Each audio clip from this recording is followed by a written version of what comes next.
బ్యాలెన్స్ని కిందికి లాగాలి. మీరు అటు ఇటు అనకుండా స్ట్రైట్ లాగాలి. 1 2 3 మీ బ్యాలెన్స్ అనేది అవుట్ అయిపోతుంది కదా. మళ్ళీ ట్రై చేస్తారా?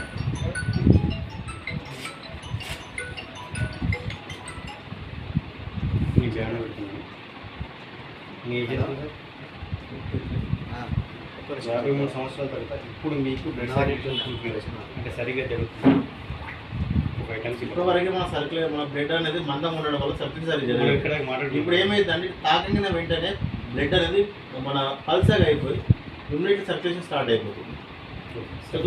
వన్ సర్క్యులేషన్ మన బాడీలో జరగడం వల్ల మన బాడీకి ఏ రకమైన స్టామినా పెరుగుతుంది, ఏ రకమైన అంటే ఇప్పుడు మనం బలం పెంచుకోవాలంటే ఎన్నో పోషకాహారాలు తీసుకుంటాం, కానీ తీసుకున్న కూడా బలం ఉంటుందా?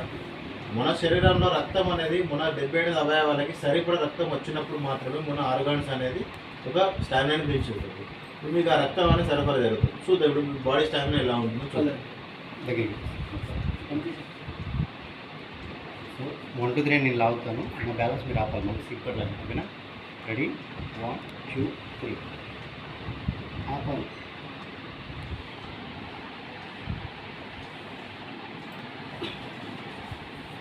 కంప్లీట్ వెయిట్ పెట్టాను. ఏం అబ్జర్వ్ చేశారు మీరు? ఫస్ట్ ఏమనిపించింది? ఫస్ట్ ఎలా అనిపించింది? అదే ఇప్పుడు అది తీసేయండి. అది తీసాక కూడా మీ స్టామినా అనేది అలానే ఉంటుంది. అది ఎప్పుడు పోతుంది అంటే ఒక 4-5 నిమిషాల వరకు అలానే ఉంటుంది. అది ఇన్స్టెంట్గా ఎప్పుడు పోతుంది అంటే మన గాలిలో ఉన్న రేడియేషన్ లెవెల్స్ కానివ్వండి, మనం వాడే మొబైల్ని కానివ్వండి, చేతిలో పట్టుకొని అంటే మన చేతిలో పట్టుకోగానే మళ్ళీ మన రక్త సరఫరా అనేది మందగించిపోతుంది. అంటే సర్క్యులేషన్ సరిగ్గా జరగడం ఆగిపోతుంది. ఆగిపోయిందంటే మళ్ళీ నార్మల్ పొజిషన్కి వెళ్ళిపోతుంది. సో మరి చూద్దాం, మరి ఆ రేడియేషన్ లెవెల్ మన బాడీ మీద పడ్డా కూడా మన సర్క్యులేషన్ 100% అవుతుంది ఈ ప్రోడక్ట్ వాడడం వల్ల అని అంటున్నా. ఒకసారి మొబైల్ ద్వారా చూద్దాం. కాల్ చేయొచ్చు, ఫోన్ చేయండి. మీ మొబైల్ ఒకసారి కాల్ చేస్తారు, మీరు యూజ్ చేయండి. రేడియేషన్ లెవెల్ అనేది మన బాడీకి ఏ రకమైన అనారోగ్యాన్ని చేస్తుంది, ఇది వాడడం వల్ల ఏ రకమైన ఆరోగ్యాన్ని పెంచుతుంది చూడండి. ఇలా ఫోన్ లిఫ్ట్ చేయండి, పాకెట్లో పెట్టుకోండి. కాల్ లిఫ్ట్ చేయండి, కట్ చేయకండి, జేబులో పెట్టుకోండి. ఇప్పుడు మీకు రేడియేషన్ నడుస్తుంది, మీ బాడీ పొజిషన్ ఎలా ఉందో చూద్దాం. వీకెండా లేకపోతే ఎలా స్టామినా ఉందా? అంటే రేడియేషన్ కూడా మన బాడీని ఎంత హాని చేస్తుందో చూద్దాం. రెడీ 1 2 3 జస్ట్ సింపుల్ అండి. వెయిట్ కూడా గట్టిగా పెట్టలేదు. ఇంకా జస్ట్ ఇట్లా అన్నాను. మీకు ఒక మాట చెప్పారు, మనం తాగే వాటర్ ఉండండి, అట్లా కట్ చేయకండి. ఒకసారి చేద్దాం. మనం తాగే వాటర్ వల్ల కూడా మన ఆక్సిజన్ లెవెల్స్ పెంచడం, మన బాడీని డీటాక్సినేషన్ అంటే టాక్సినేషన్ చేస్తుందని చెప్పారు. ఇప్పుడు మీరు తాగే వాటర్కి మేము వాడే ప్రోడక్ట్ ప్యాడ్ పెడతాం. ఇప్పుడు ఆల్రెడీ మీరు లేదు అట్లా పెట్టాలి, ఇట్లా పెట్టాలి వాటర్. ఇప్పుడు మీ వాటర్లో ఏ రకమైన అంటే ఏ రకమైన మినరల్స్ ఉన్నాయో, ఏ రకమైన పోషక గుణాలు ఉన్నాయో చూద్దాం. ఒకసారి ఈ వాటర్ తాగండి. ఈ వాటర్ మీ ఆరోగ్యాన్ని ఏ రకంగా కాపాడుతున్నాయి, ఇప్పటి వరకు ఏ రకంగా మనం నీళ్ళు తాగినాం అనేది తెలుస్తుంది.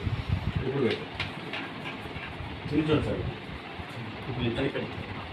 మీరు మీ వాటర్ మీరు తాగారు, మీ వాటర్కి అంటే డిఫరెన్స్ కూడా చూపిస్తాను. ఆ వాటర్కి ఈ ప్యాడ్ పెట్టిన వాటర్కి డిఫరెన్స్ ఏంటని కూడా చూపిస్తాను.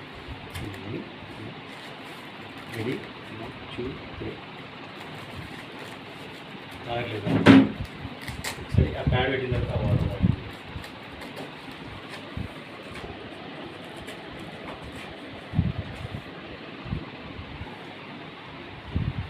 పెట్టి కూడా నిమిషం కూడా అయితే లేదు, ఒక 5 to 6 seconds అంటే 5 to 6 seconds మాత్రమే అయింది.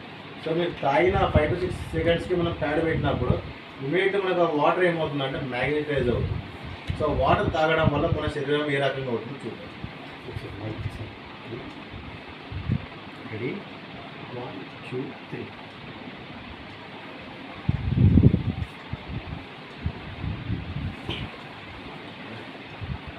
ఇది రేడియేషన్ నడుస్తుంది. ఓకే, మీ వాటర్లో ఏ రకమైన దమ్ము ఉన్నది, మాకు ఈ ప్యాడ్ పెట్టినప్పుడు ఏ రకమైన దమ్ము వచ్చింది డిఫరెన్స్ తెలుసు. ఇప్పుడు అదే ఫోన్ తీసి చేతిలో పట్టుకోండి, మళ్ళీ ఇమీడియట్ మీ బాడీ నార్మల్ చేసుకోవచ్చు. చేతిలో పట్టుకోలేదు కదా, పక్క పెట్టేసేయండి, పక్క పెట్టేయండి. ఇప్పుడు చూద్దాం ఎంత సెకండ్స్లో మీ బాడీని రేడియేషన్ అనేది మీ బాడీని ఎంత ఖరాబ్ చేస్తుంది. సెకండ్స్లో 1 2 3 అయిపోయింది. అదే ఇప్పుడు మీరు మీ ఆరోగ్యాన్ని కాపాడుకోవడానికి